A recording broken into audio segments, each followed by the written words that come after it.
నాకు అసలు ప్రభు ఎవరో తెలియదు అన్నాడు. ఎవరతను? శిష్యుడైన పేతురు. కానీ తన మనస్సాక్షి గద్దించగా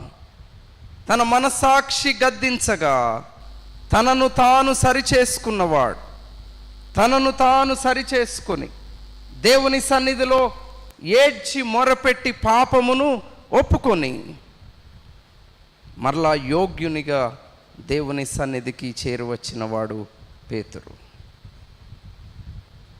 శిష్యుడైన పేతురు ఏమయ్యాడు? అపోస్తలుడైన పేతురుగా మారి దేవుని కొరకు ఆఖరు వరకు నిలిచి తన జీవితాన్ని దేవుని కొరకు అప్పగించినవాడు, హతసాక్షి అయినవాడు. దేనివలన? ఇది తన మనస్సాక్షి గద్దించగా.